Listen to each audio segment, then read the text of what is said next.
Hey y'all, welcome back. If you're new, hi, my name is Alyssa, and for today's video, this is a follow-up to my last Sephora VIB sale haul.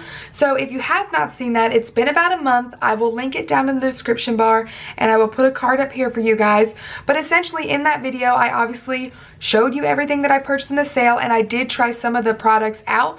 But I bought so much stuff that I couldn't test it all out. So I told you in that video that I would come back in about a month or so and I would let you know all my thoughts and opinions on everything that I purchased now that I've had the chance to really test it out. And then from that, let you know what I decided to keep and what I'm going to be returning. So if you want to see my overall thoughts and opinions from my last Sephora VIB sale haul, then let's just go ahead and get started. So the first thing I am going to talk about is this Glow Recipe Watermelon Sleep Mask. If you guys watched my nighttime skincare routine slash like get unready with me, you will know that I love a really hydrating sleeping mask. I will link that down below as well for you guys if you haven't seen it and you want to check out my nighttime skincare routine. But so I have been implementing this in that since I purchased it, and you guys, since I've been using this, my skin is so hydrated. I forgot to put it on one night a couple of weeks ago and I woke up and my skin just felt gross, if that even makes sense. A little bit goes such a long way with this product. It does come with a little scooper. I don't even got time to use that. I find that if I use a scooper, I put way too much on and it feels too heavy. But I put this everywhere, you guys. I put it all over my face. I rub it down my neck and my décolleté. I just really love it. I literally dip my finger in it. It's like a dot, a dot, a dot, a dot, and it literally goes everywhere. It's so good, you guys. I am 100% keeping this. I just think it's so nice, and the smell, I mean, you can't beat it, really, you just can't. The next thing I'm going to talk about is this Ole Henriksen Glow 2.0 Dark Spot Toner. You guys can see that I have been using this like crazy. I only use this at nighttime as my toner. I don't want to do it in the day. I just don't want it to be where like if I use too much and I do make my skin too dry. So I only use this at night, and you guys, life-changing. I take this on a cotton ball or a cotton round, whatever I have handy, and I rub this all over my face, and I even rub it down this back of my neck right here. And I don't know if you guys can see, but like there's like nothing here. There's very few dark spots. I break out pretty bad on like the underside of my neck right here where like my baby hairs. It's from where like I exercise and I'm really sweaty and my skin is just very oily, so I'm prone to breakouts. And with my breakouts, as you can see, I do have some dark spots right here. This is like literally nowhere near as bad as it was, and this is a relatively new one, but I get dark spots if I have really bad acne in some places, and you know, it is what it is. I'm not that uncomfortable with it, but you guys, this has changed the game for me. This has made my skin look so much better. I do a lot more like no makeup looks after having incorporated this. I love this. It does have kind of like a tingling feeling, especially when you first start using it, but it's nothing that's like super uncomfortable. It doesn't make my skin red. It doesn't irritate it at all. Yeah, I just don't see how I can continue on without this, because this has really lightened up my dark spots. This is a keep for me for sure, and until something better comes along, I don't see me not using that product. Next on my list, I had purchased the Fenty Beauty Pro Filter Banana Powder. This is actually something that I'm going to be returning. I've literally only used this a handful of times. My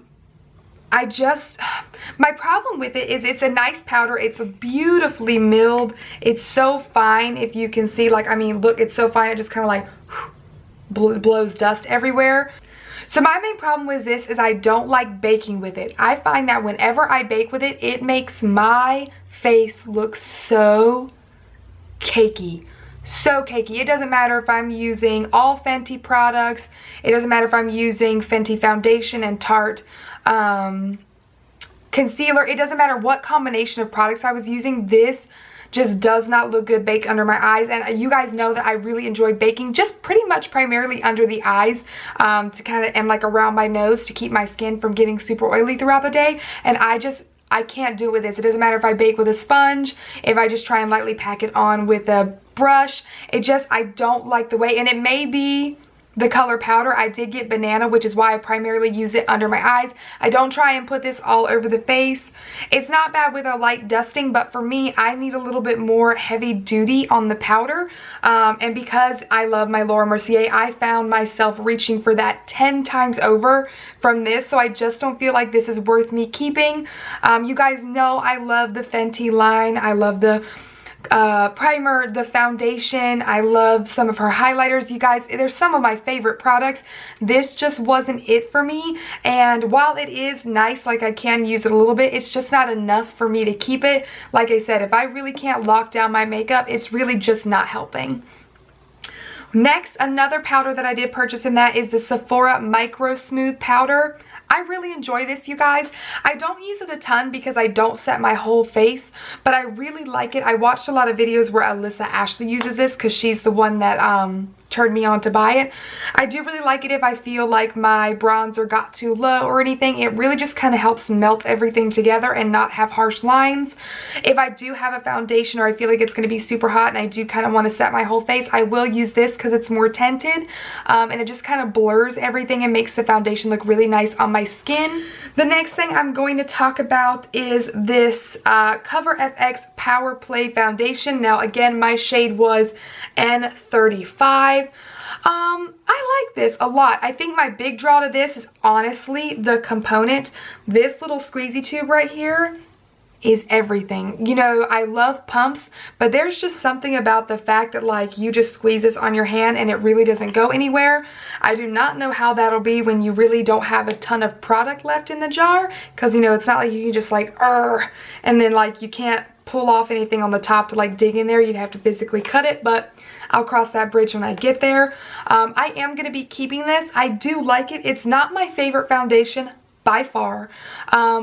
It does have what I would consider light to medium coverage. It's not really full coverage to me. I have used it with both a brush and a sponge. I prefer this with a sponge. I will use a brush sometimes just to kind of make certain areas appear thicker, if that makes sense, like build it up more. That's the words I was looking for. But I find that this gives you a really nice natural looking finish. It's not too matte, it's not too dewy, it's very comfortable, very breathable, and I think the shades are really nice. Let's go ahead and talk about the Versali Skin Tune Blur. So I've got very mixed reviews on this. Let me tell you why. Let me tell you the positives first. First of all, it smells amazing, and it's really like an experience getting to use it, which I would hope so because this is quite expensive. Like, this is not the full size and this is $25. So it is a pricey product, so I like that it does feel luxurious. I like using it. However, I don't find that it does much for me under my makeup. I find that I cannot use this by itself underneath my makeup as just my only primer. When I do that, my makeup doesn't look bad. It just doesn't look great. I find that it doesn't like prolong my makeup. It doesn't like break it down or anything. It just, something's missing. It doesn't look as good as I want it to. I don't feel like it lasts as long as I want it to. And I find that for the most part, I mix this with my Fenty primer, and even then, I just feel like this is a fun extra step that I'm adding to, again, doing that experience. I don't feel like it benefits me in any way under my makeup. However, with that being said, I'm not going to be returning this. I am actually going to keep this because when I do my no makeup looks where I'm not wearing foundation, this, you guys, it does make the skin look really pretty without product on top of it, because I primarily put it in my T-zone area, forehead, and chin. And when I'm doing my no makeup looks, you know, I'm putting a little bit of powder and things out on the outer perimeter of my face, so nothing is really laying on top of it. And I do think that it makes my skin look really nice in that sense, because I don't have foundation on, so I am going to be keeping it. I can't say that I will repurchase it. I guess it'll just depend on how often I want to do no makeup looks. Okay, just a few more things now, you guys. I'm going to go ahead and talk about the Fenty Beauty Pro Filter Concealer. I'm going to be returning this, you guys. I've gone back and forth on this because, again, I have mixed reviews. Like, I don't hate it, but I definitely don't love it. I find that it's very thick. It's so thick, and even when I do a layer, I always have to add more to my inner corners. So then it's like double on my inner corners and out towards the back. I barely put any of this on, you guys. I'm talking like small lines because it's so thick and I don't want it to like sit on my cheeks and on my pores. With my Tarte Shape Tape, I never have to worry about that. It does dry much faster than Tarte Shape Tape. Like, you put it down and you need to work a little bit quicker. I find with my Tarte Shape Tape that I can put it down and just, if I get distracted, I can still blend it out and make it work. So as you can see, that since I've had this, I obviously reached for my Shape Tape over this one tenfold, which really bums me out. It's a lovely color. It's very brightening. But I just find that I don't reach for it enough. I can't put it on my lids as like a lid primer, which is what I use my Shape Tape for as well. Okay, so next I'm going to talk about the Milk Hydro Grip Primer. I haven't used this a ton, as you can see. I have used it a handful of times. I really like this, you guys. There is a sweet spot with this to make it work. So like what I'll do is a couple pumps, I'll kind of like rub it to get it out, like distribute it, and then I will pat in. And then it'll literally be so sticky, like you'll touch your face and your skin will kind of like come off with your hand. It's very, very different, very intriguing. I still don't really care for the smell. But I do think this is a really nice primer.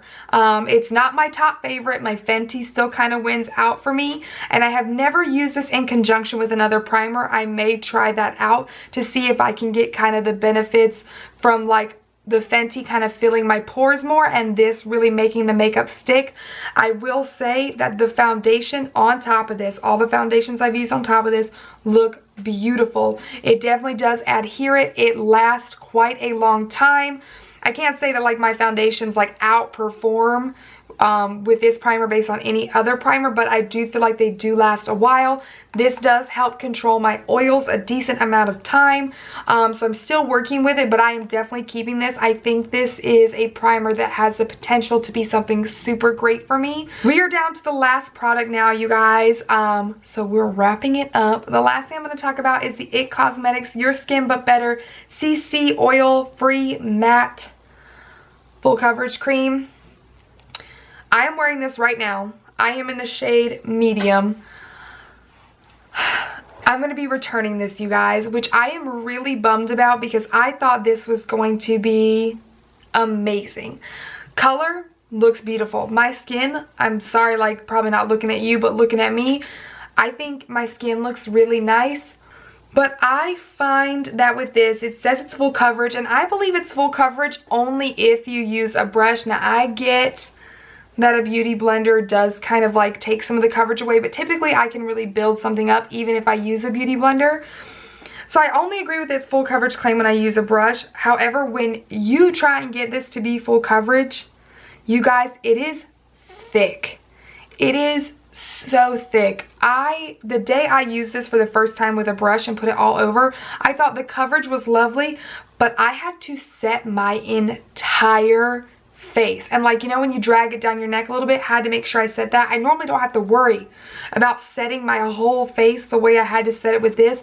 This is a thick product, and I know that a CC cream is not a BB cream and not necessarily that it's going to be super thin, but like for the summertime, I could not imagine wanting to be outside and this being on my face. The finish is beautiful. Like once I set it, finish was beautiful. I didn't wear it a supremely long amount of time, so I don't know how long wearing it is, or like if my oils would seep through, but I just, oh my god, you guys, it was so much. And I just, after I said it, it didn't feel terrible, but it's not what I was looking for. It's not what I was thinking. Today I used it with a sponge, and you can see this, we've already talked about like the spots you can see, and I really built it up over here. So it's not full coverage when you use a sponge at all. You can see I have little bumps and just kind of like little imperfections on my skin. I don't hate the way it looks today, but I definitely do not see myself reaching for this. Therefore, I don't think it's worth keeping. I have plenty of foundations that I prefer over this. Okay, you guys, so that is all for today's video. That's everything that I wanted to touch on. I really hope that this helped you out in some way, even just for the simple fact that it was more in-depth than a first impressions, which is what I typically do. So that way, if you were looking into any of these products, you have more of a better understanding before you go and spend your money on kind of what it did for me. But yeah, you guys, if you'd like to see more follow-up videos like this one, just let me know. I'd be more than happy to do this again with future hauls, because honestly, it was so fun really testing these products out more than I normally would for you guys, and like making different notes of what it was doing for my skin and things that I wanted to tell you about in this video. It felt kind of detective-y, so I was like really into it. So I'd definitely do it again. If you did like it, go ahead and give this video a thumbs up, subscribe if you haven't already, and I will see you in my next video. Bye!